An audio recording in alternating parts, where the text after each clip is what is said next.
Okay junglers, listen up. I understand you play an early game jungler or late game jungler, it doesn't matter what jungler, but some junglers, when they get fed, they just get in your face and they make the game hellish. And maybe you've watched high elo streamers and VODs and seen them play those champions and you think, hey, I want to do that as well. How exactly do I snowball and which champions are best at doing that? Well, fortunately in this video, that's exactly what we're going to cover, the most dangerous junglers, and the parameters are as follows because early game junglers get strong, but it doesn't necessarily mean they're super snowbally, so they must be good at using the leads and not just strong early. Because some junglers are so damn good early, but everyone's relaxed saying it doesn't matter, we'll outscale them, relax. They also have to be simply stronger than other champions when ahead by the same amount. And if they get 2 to 3 kill leads early, they will propel their very strong late game into the early game and become a very big win condition problem. And that's a concept I've been speaking a lot about recently, and we will explore a lot more in terms of bringing your late game into the early game in the bootcamp. It is now starting at the beginning of Split 2, a completely revamped bootcamp curriculum from Gosu Academy as well as Virkayu.gg, Coach Kaibit, and myself, explaining to you exactly how to play jungle and all roles so that you become the total player, the player's player. Early game to mid game to late game, from jungling to lane to teamfighting to all classes, all roles, all specifically designed to help you grow and climb as fast as possible. I will also be giving away 10 jungle video courses from my website to 10 lucky bootcampers. The link is in the description below and I hope to see you all there. So let's just start off with Kindred. Let's get that out of the way, shall we? When we talk about a meta champion that is dangerous with a lead, a Kindred that gets 4 marks early, gets 2 to 3 kills, shuts down your enemy jungle and ganks a lane, everybody's sweating, everybody knows that this thing is gonna run off the map and the game's over by 2025. Now, Kindred doesn't scale innately. By that, I mean Kindred doesn't just walk around the map and become a late game champion. If they don't get their marks, they don't counter jungle and suppress the enemy jungler, if they show no interest in proactive jungling, then they're simply not gonna scale and snowball and get ahead. And when we talk about snowballing here in this kind of context, being dangerous with a lead, it means it's gonna result in proactive jungling within the first 7 to 10 minutes. You have to be looking for those early ganks, early jungle suppression, and ensuring that you have more gold than anybody else in the game. At the same time, if you happen to be a scaling champion, a scaling jungler, you don't necessarily have to, because eventually when everyone has 10k gold, your 10k gold will be significantly better than their 10k gold because of the ratios in your kit that scale the items that you bought with that gold. Now, Kindred is a little bit of everything. Great with experience scaling, great with itemization scaling and gold scaling, and obviously their minigame that amplifies everything. As such, there is no more dangerous jungler in this game than Kindred when they get 1 or 2 kills. And such, you have to think about how do I counter this and play away from them. Fortunately, I will leave a link to that in the description below, and I will also leave a link for generic snowballing practices for every jungler in this video. Because Kindred players, I'm not talking a lot about Kindred here because I don't need to. It should be absolutely quintessential that when you lock in Kindred, you know you want that lead so you can be the most dangerous thing that's ever walked across the map, and then you can question why it wasn't banned. Now, with all of that context and explanation out of the way, let's jump over to our favorite cat, Rengar. No, not Nidalee, Rengar. We all know this, level 1, delayed invades 128, you're doing your red, Rengar shows up, kills you, kills your top laner, 2 bone tooth stacks, runs across mid lane, kills them, they weren't paying attention, runs into your other side jungle, and now you're crying. We've also had it when they AFK farm and they relax, and you think, what's this Rengar doing? A few counter ganks here, 1 ultimate spike there, boom, 3 to 4 kills. To paraphrase Frosties, that's not great. I recently sent out a free video as part of my free jungle newsletter I send out every week, showcasing a video of a Rengar in Platinum trying to get to Diamond, and all the mistakes he made in not actually activating his snowball. He mistracked, he mistimed his counter jungling, he lost his flash, he didn't punish the Vi when he should have, because he didn't understand how strong this champion is when you even get 1 extra longsword over the enemy jungler. Because the bone tooth stacking, the first strike, the investment Bitcoin from that rune into itemization, there are so few things that can deal with you. And that's the understanding with these champions, the most dangerous with the lead. When they get 2 or 3 kills, what is it in their kit? What is it with their affordable itemization spikes that makes them so difficult to deal with? Rengar also has that really disgusting cleanse button, and by disgusting, I say that with love because I love Rengar. So it's not like he can ult in and then be trapped there, he's just gonna ult in, use his empower W and run away, and heal up for all the damage you did to him. And he's got a whole bunch of different ways to play the game. Sure, Assassin's the one we know when we put an itemization thing here, but there's also tank, there's also fighter. And so as we shift over to Evelynn for a bit of a different concept here, this isn't quite the same as Kindred Rengar getting a few kills and running you over. Evelynn gets a few kills and you think, okay, that's dangerous, but only once she hits 6. And as you transition into the mid game when turrets start falling and counter jungling starts becoming quite easy, and she sits in bushes waiting for you, waiting for the laners, the question mark of Evelynn's existence is why she becomes so dangerous with a kill. If she doesn't have those kills with those gold leads, if she is just equal to you or behind, and she tries to make these aggressive positioned plays, what exactly is going to happen? She won't get you to kill threat, her ultimate won't do anything, she has to reposition, and you most likely kill her. That's why I always love playing Volibear into Evelynn, at least historically when Volibear was a champion recognized by Riot Games. You could invade her easily, you could PvP her easily, and if you had a 2-3 level lead, there's nothing she could do. She is one of the weakest junglers on this list without a lead. But if you give her 1, 2, 3 extra kills through bad jungling and she outplays you, all of a sudden level 6 to your level 5, level 8 to your level 6, level 12 to your level 9. What are you going to do against a champion that disappears from the map, ignores all vision control unless people buy control wards, they don't, and whose sole purpose, because she can't hit turrets in that same way that a Rengar and a Kindred can, is to ensure you never teamfight, is to make sure that ADCs, high priority targets, are never able to play the game with the rest of you. This puts you in very frequent numbers disadvantage situations, so if you're smart, you're conceding as much as you can until they make a mistake. And if they don't make a mistake and someone in your team gets impatient, guess who's going to be there?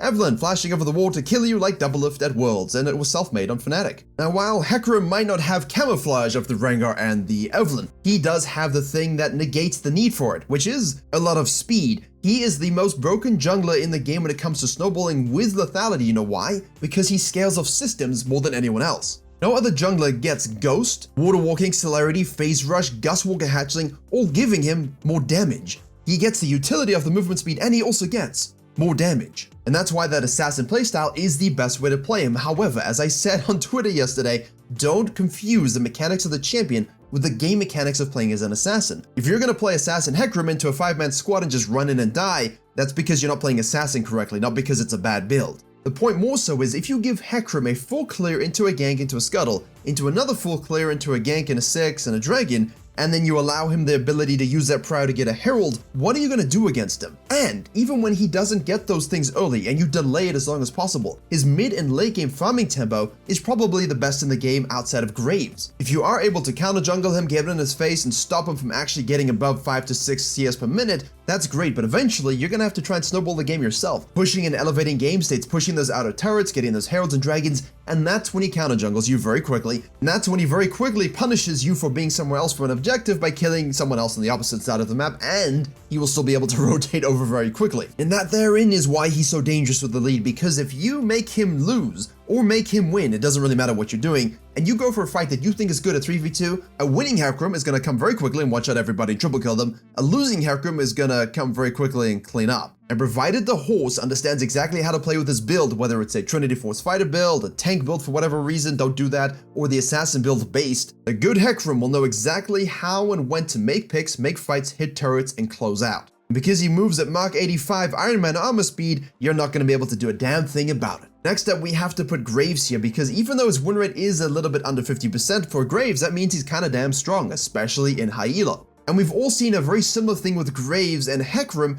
in that you can keep them down, but you can never keep them out, because all it takes is one simple, smooth counter-jungling moment, one rotation of his abilities, maybe a few auto attacks and an ultimate execute on your Soraka, and all of a sudden he's fed, and here we go again. That's why the junglers in this list, even though they might not be always dominant in the meta, even though a lot of them currently are so, they can still always snowball and be extremely dangerous. Again, title of the video like the title of the movie, just like that Family Guy clip. Whether you're in Silver, and I don't recommend you play Graves in Silver, but if you do play Graves in Silver, Gold, Platinum, Diamond, Master Plus, if you can get that gold amount to be the most in the game, who exactly is stopping you one-on-one if you position and use your range and true grid accordingly? Or, and here's a big thing, use your W. A lot of people just don't use their W enough. They try and save it for some special moment. Hey, blind the guy you're trying to kill. Blind the person you're trying to stop from flashing. Just kill them and then move on with your life. But where Evelynn will stop your team from setting up team fights, much like a Hecarim with rotations, Graves will say, hey, you're taking a team fight. I don't think we should have that team fight. I'm gonna take these next 2 turrets.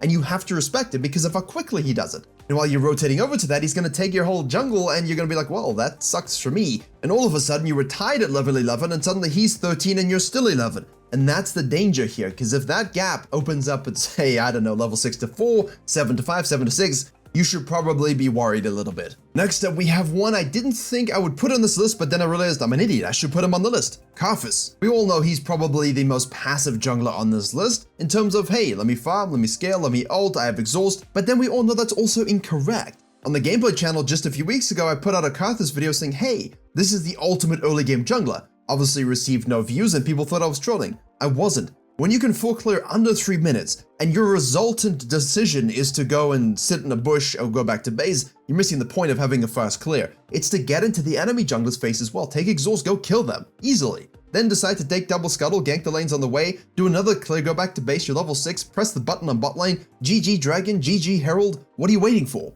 Karthus is a proactive aggressive jungler. He is not an AFK farm do nothing jungler. He is the counter jungling savant as well, much like a Graves. Because you full clear from Gromp to Krug so damn quickly, or from Krugs to Gromp if you want to view it that way, you have so much time between those spawns again. What are you doing with it? What are you filling your time with? A jungler who has a lead in this case, like the Karthus, is invading and destroying enemy junglers, taking their shit, diving and killing lanes, using their ult for the other ganks, and his whole game plan other than to maybe steal some of your camps wasn't really to interact with you other than the first rotation. If I can interact with you through an invade and kill you, I don't really care what you do the rest of the game because you're not seeing camps, you're not seeing lanes, and you can't 1v1 me. And because of Karthus' ramp up time for farming, much like Hecarim, once he gets at Leandries plus himself a needlessly large rod, even that spike alone is enough to kill a lot of squishy champions, and he can do it while not even being next to you. Most dangerous with a lead? I do think so. Next up, we have to talk about Nidalee because she got buffed for no particular reason, gave her some movement speed, which allows her to basically take the concept of Graves, mix it with the concept of Kindred,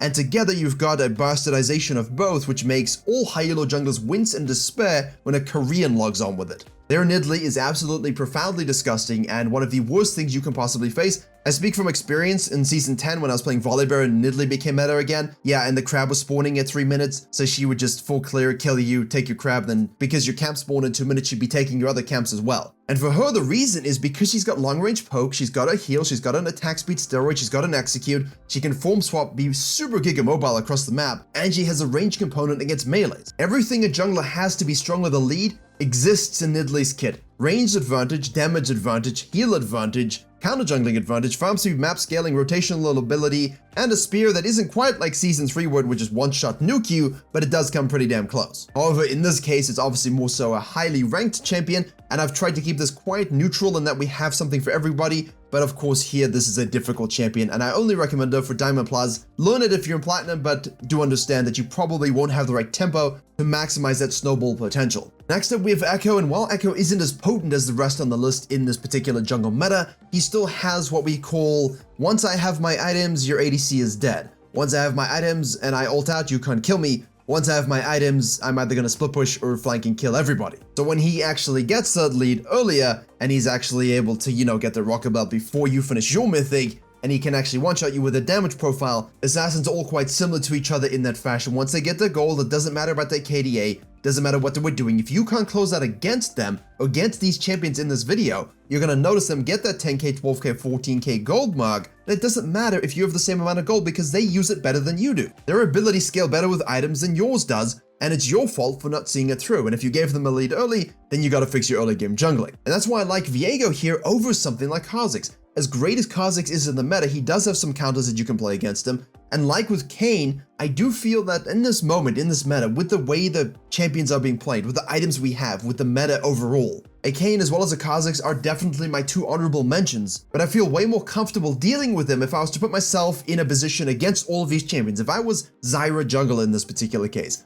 the only champion on this list that I'm truly more afraid of than anything else is Hecarim. And if I'm against a blue Kayn, I know I can hit my E and kill him before he even gets onto me. I know I can do the same thing with Kha'Zix, and he's going to try and E out, and if I place my R correctly, he's going to be knocked up anyway. But a Hecarim, a Viego, those are so difficult to deal with once they get on my face. And if you put it as a point of view of what if I'm playing not one of these champions, how do I match up? And they go ahead and get a lead, how do you feel? A fed Viego is truly still scary, provided he's building the Kraken Trinity Force and actually building correctly, but the ult, the resets, the heal, the untargetability, this is something that when a champion like that has a lead, those Katarinas of the world as well, you just can't contain them. It's very, very difficult to do so. We saw that on this channel with the Viego recently. You'll see it on the YouTube channel page. It's got Viego in the thumbnail, sitting and man spreading. You all know what a Viego can do with a lead, and that hasn't changed even if he's overall a little bit weaker.